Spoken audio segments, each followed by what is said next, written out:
Hello everyone, welcome to GS career academy. आज के इस वीडियो में बात करेंगे भारत में बने हुए विभिन्न आयोग के बारे में। जितने भी आयोग भारत में बने हुए हैं, इनकी स्थापना कब हुई, वर्तमान में इन आयोग के अध्यक्ष कौन है, साथ में विभिन्न फैक्ट जो आपके आने वाली परीक्षाओं में पूछे जा सकते हैं, तो उन सभी को इस वीडियो में हम लोग डिस्कस करेंगे। तो वीडियो को आप लोग लास्ट तक देखिएगा। चलिए बात करते हैं पहले आयोग के बारे में। पहले आयोग का नाम है इलेक्शन कमीशन ऑफ इंडिया, यानी भारतीय निर्वाचन आयोग। परिभाषा देख लेते हैं इसकी क्या है।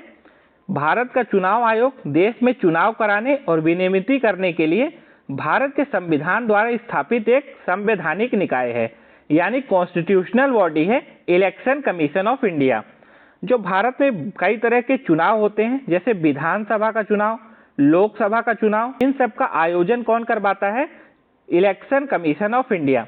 जब किसी भी पार्टी को कोई दिक्कत होती है, कोई समस्या होती है, तो वो किसके पास जा सकता है कंप्लेन करने के लिए? इलेक्शन कमीशन ऑफ इंडिया के पास। यह कब बना था? 25 जनवरी 1950 को इलेक्शन कमीशन ऑफ इंडिया को बनाया गया। जो इसका क्षेत्राधिकार है किसके पास है? गवर्नमेंट ऑफ इंडिया के पास। इसका मुख्यालय है नई दिल्ली में। इसके वर्तमान में एग्जीक्यूटिव कौन है? सुशील चंद्रा। और जो पहले एग्जीक्यूटिव बने थे उनका नाम भी आपको याद रखना है, कई परीक्षाओं में पूछा गया है, सुकुमार सेन।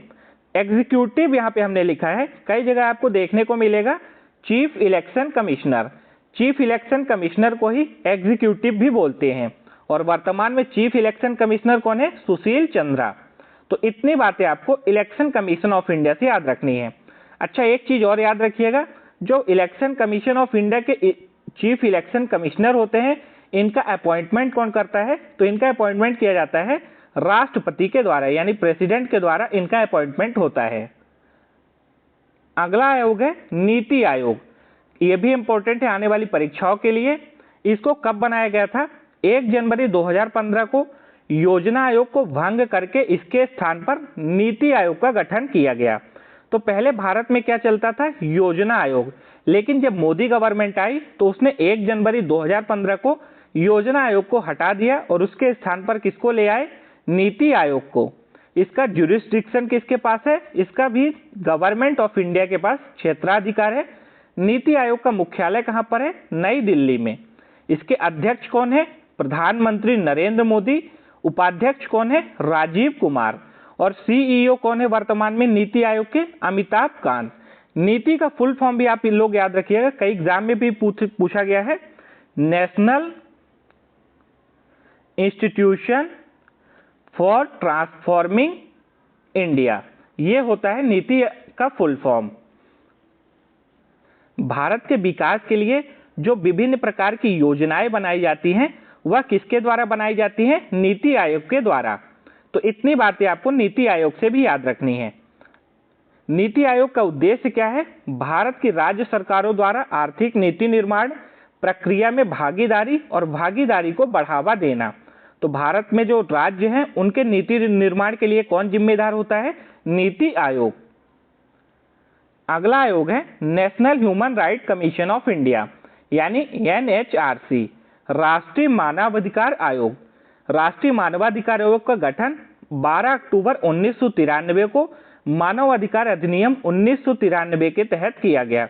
तो गठन कब किया गया? याद रखिएगा, 12 अक्टूबर 1993 को NHRC का गठन किया गया। इसका मुख्यालय कहां पर है? नई दिल्ली में। प्रथम अध्यक्ष कौन बने थे NHRC के? रंगनाथ मिश्रा। और वर्तमान में इसके अध्यक्ष हैं अरुण कुमार मिश्रा। इसका जो उद्देश्य है, तो जो सभी की जीवन, स्वतंत्रता, समानता और गरिमा है, इसके अधिकारों की रक्षा करने के लिए NHRC का गठन किया गया। नाम से ही आप यहाँ पे समझ सकते हैं कि मानवों के अधिकारों की रक्षा किसके द्वारा की जाती है? राष्ट्रीय मानवाधिकार आयोग के द्वारा। अगले आयोग का नाम है यूनियन पब्लिक सर्विस कमीशन, यानी UPSC। काफी ज्यादा प्रचलित है, आप में से बहुत से लोगों ने इसका नाम भी सुना होगा, UPSC। हिंदी में इसको बोलते हैं संघ लोक सेवा आयोग। इसका गठन कब हुआ था? तो ब्रिटिश शासन के समय इसका गठन किया गया था 1 अक्टूबर 1926 को। इसका मुख्यालय है नई दिल्ली में। वर्तमान में इसके अध्यक्ष कौन है? अभी न्यूली अपॉइंटमेंट हुआ है इनका, मनोज सोनी। तो इनका नाम आपको जरूर याद रखना है आने वाली परीक्षाओं के लिए। मनोज सोनी को अभी हाल ही में यूपीएससी का नया चेयरमैन बनाया गया है। यूपीएससी का काम क्या होता है? तो यूपीएससी भारत सरकार के तहत सभी ग्रुप ए अधिकारियों के लिए भर्ती, भारत के प्रमुख केंद्रीय भर्ती एजेंसी है। यानी जो ग्रुप ए का अपॉइंटमेंट होता है, यानी ग्रुप ए में जो भर्तियां होती हैं उसको किसके द्वारा किया जाता है? यूपीएससी के द्वारा इसको किया जाता है। अगला आयोग का नाम है हमारे नेशनल कमीशन फॉर वीमेन, यानी राष्ट्रीय महिला आयोग। इसका गठन कब हुआ? राष्ट्रीय महिला आयोग का 1992 में। इसका भी मुख्यालय कहां पर है? नई दिल्ली में। और पहली अध्यक्ष बनी थी राष्ट्रीय महिला आयोग की जयंती पटनायक। वर्तमान में इसके अध्यक्ष कौन है? ललिता कुमार मंगलम। कौन है? ललिता कुमार मंगलम। राष्ट्रीय महिला आयोग एक सांविधिक निकाय है, यानी स्टैट्यूटरी बॉडी है, जिसका उद्देश्य भारत में महिलाओं के हितों की रक्षा करना और उन्हें बढ़ावा देना। तो खासकर ये महिलाओं के हितों की रक्षा करने के लिए राष्ट्रीय महिला आयोग को बनाया गया। अगर भारत में किसी भी महिला को अपने अधिकारों, अपने राइट से कोई भी समस्या है तो वह राष्ट्रीय महिला आयोग को रिपोर्ट कर सकती है। चलिए देख लेते हैं अगले आयोग के बारे में। इसका नाम है सेंट्रल विजिलेंस कमीशन, यानी सीवीसी। हिंदी में इसको बोलते हैं केंद्रीय सतर्कता आयोग। सीवीसी का गठन हुआ था फरवरी 1964 में। इसका मुख्यालय है नई दिल्ली में। इसके जो पहले अध्यक्ष बने थे उनका नाम है नित्तूर श्रीनिवासा राव। कौन है? नित्तूर श्रीनिवासा राव। वर्तमान में इसके अध्यक्ष कौन है? सुरेश पटेल। सीबीसी एक सांविधिक निकाय है, यानी स्टैट्यूटरी बॉडी है, जिसे सरकारी भ्रष्टाचार को संबोधित करने के लिए बनाया गया। यानी जो गवर्नमेंटल लेवल पर करप्शन होते हैं उनको रोकने के लिए, उन पे नजर रखने के लिए किसका गठन किया गया? सेंट्रल विजिलेंस कमीशन का। अगर सरकारी स्तर पर कोई भी करप्शन होता है तो उसको कौन देखता है? Central vigilance commission. अगले आयोग का नाम है एनसीपीसीआर, यानी national commission for protection of child right, राष्ट्रीय बाल अधिकार संरक्षण आयोग। यहीं से आप समझ सकते हैं, नाम में ही इसका अर्थ छुपा हुआ है, बाल अधिकार संरक्षण आयोग। यानी जो छोटे छोटे लड़के बच्चे होते हैं उनके लिए एक अलग से आयोग बनाया गया है भारत में। यह एक सांविधिक निकाय है जिसे बाल अधिकार अधिनियम 2005 के तहत बनाया गया था। लेकिन यह कब से परिचालन में आया है ये आप याद रखिएगा, मार्च 2007। बन गया था 2005 में, लेकिन यह परिचालन में आया मार्च 2007 में। इसका मुख्यालय है नई दिल्ली में। वर्तमान में इसके अध्यक्ष हैं प्रियंक कानूनगो। यह राष्ट्रीय आयोग महिला एवं बाल विकास मंत्रालय के अधीन काम करता है। तो यहाँ से एक पॉइंट निकल के आता है कि ये गवर्नमेंट ऑफ इंडिया को डायरेक्ट रिपोर्ट नहीं करता है, लेकिन यह महिला एवं बाल विकास मंत्रालय को रिपोर्ट करता है। कौन? एनसीपीसीआर।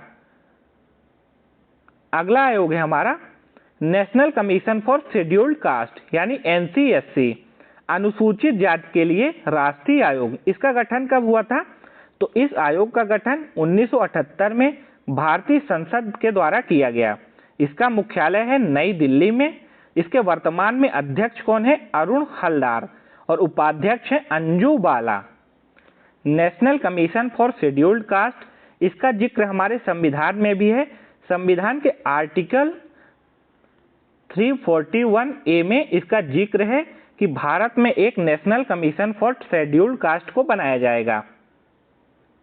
अगला आयोग है हमारा national commission for scheduled tribes. अभी हमने बात करी national commission for scheduled cast की, अब है national commission for scheduled tribes, यानी अनुसूचित जनजातियों के लिए राष्ट्रीय आयोग। इसको कब बनाया गया? 19 फरवरी 2004 को एनसीएसटी का गठन किया गया। इसका मुख्यालय है नई दिल्ली में। और जो पहले अध्यक्ष बने थे कुंवर सिंह टीकम। और वर्तमान में एनसीएसटी के अध्यक्ष कौन है? रामेश्वरन ओरन। इस आयोग को अनुसूचित जनजाति के संरक्षण, कल्याण, विकास और उन्नति के लिए बनाया गया है। भारतीय संविधान को जो आर्टिकल 341A है, इसमें बाद में फिर इसको भी जोड़ दिया गया, national commission for scheduled tribes को। अगले आयोग का नाम है national commission for backward classes यानी राष्ट्रीय पिछड़ा वर्ग आयोग। इसका गठन हुआ था 14 अगस्त 1993 को। एक्चुअल में भारत में कमीशन फॉर बैकवर्ड क्लासेस कब बन गया था? 1953 में। राष्ट्रपति की सिफारिश के बाद करलेकर एक नाम के व्यक्ति थे, उन्होंने कमीशन फॉर बैकवर्ड क्लासेस को बनाया। लेकिन यह जो आयोग बना था इसको नेशनल लेवल पर मान्यता नहीं मिली, तो national commission for backward classes जो अलग से बना, तो उसको आप जरूर याद रखिएगा 14 अगस्त 1993। 1953 वाला करलेकर जो आयोग बना था वह परीक्षाओं के लिए उतना इंपॉर्टेंट नहीं है। इसका मुख्यालय कहाँ पर है? National commission for backward classes का नई दिल्ली में। अध्यक्ष कौन है इसके? डॉक्टर भगवान लाल सहानी, और उपाध्यक्ष हैं डॉक्टर लोकेश कुमार प्रजापति। एग्जीक्यूटिव कौन है? रिटायर्ड जस्टिस MN राव को इसका एग्जीक्यूटिव बनाया गया है। ये सभी आयोग आपके आने वाली परीक्षाओं के लिए जरूरी हैं। अभी तक हमने कितने आयोग की बात करी, एक बार फिर से रिपीट कर देते हैं। इलेक्शन कमीशन ऑफ इंडिया, फिर है नीति आयोग, उसके बाद है आपका national human right commission of India यानी राष्ट्रीय मानवाधिकार आयोग, यूनियन पब्लिक सर्विस कमीशन जिसको हम लोग UPSC बोलते हैं, नेशनल कमीशन फॉर वीमेन राष्ट्रीय महिला आयोग, सेंट्रल विजिलेंस कमीशन यानी केंद्रीय सतर्कता आयोग, national commission for protection of child rights यानी NCPCR, national commission for scheduled cast, इसी तरह है national commission for scheduled tribes, और इसी तरह एक और national commission for backward classes. तो ये सभी इंपॉर्टेंट आयोग हैं आने वाली परीक्षाओं के लिए जो भारत में बनाए गए हैं। अगर आपको इस वीडियो में दी हुई जानकारी अच्छी लगी हो तो आप इस वीडियो को लाइक और शेयर जरूर करिएगा। चैनल को अभी तक सब्सक्राइब जितने लोगों ने नहीं किया है तो चैनल को सब्सक्राइब कर लीजिए और साथ में बेल आइकन को प्रेस करना मत भूलिएगा। GS कैरियर एकेडमी की यूट्यूब चैनल पर आपको डेली मॉर्निंग 6 AM पे डेली करंट अफेयर की डिटेल्ड वीडियो भी देखने को मिलेगी। मिलते हैं फिर एक नई वीडियो के साथ, तब तक के लिए आप सभी को जय हिंद, वंदे मातरम, टेक केयर।